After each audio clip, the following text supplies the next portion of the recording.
Hello, welcome to our Heritage Works. Today, we're making homemade instant pudding. This is a popular recipe that's found on the internet. Only for us, this one failed. We're going to start by measuring out our ingredients, and we're going to make a chocolate flavored and a vanilla flavored. For the chocolate version, I can't have chocolate, so I'm using Carob powder. And we're going to have 30 grams of carob powder, 25 grams of flour, 50 grams of sugar, and 12 grams of powdered milk, and then some salt.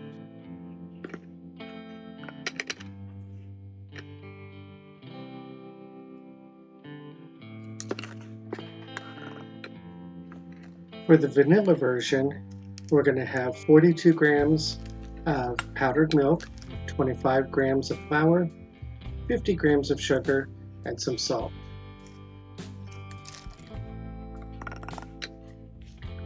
Once we have all of our ingredients measured out, we're just going to mix these together, and then that will form the base of our pudding.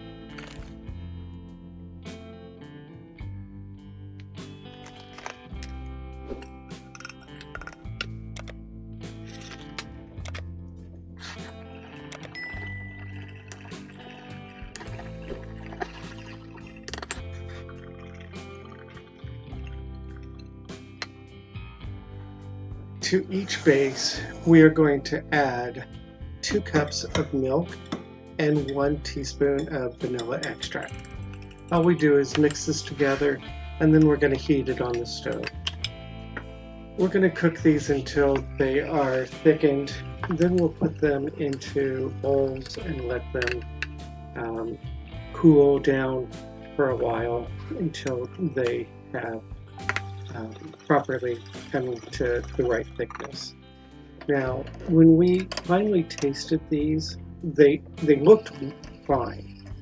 The chocolate one you could tell was a little bit grainy, but we did not like either one of these at all. So we don't know if it was the ingredients, maybe the gluten-free flour we used was not a good one for this particular usage. But if you know of a good instant pudding recipe for gluten-free pudding, we'd really like to know, because these simply did not turn out at all. I'm curious if any of you have tried this type of instant pudding before. Leave a comment down below letting us know your experiences with this style of instant pudding. And again, we've seen several recipes that were very, very similar, and we thought it's got to be good, so many people are doing it, and we did not like it at all. So leave a comment, let us know what ones have worked and what you think of what we're showing here. Thank you.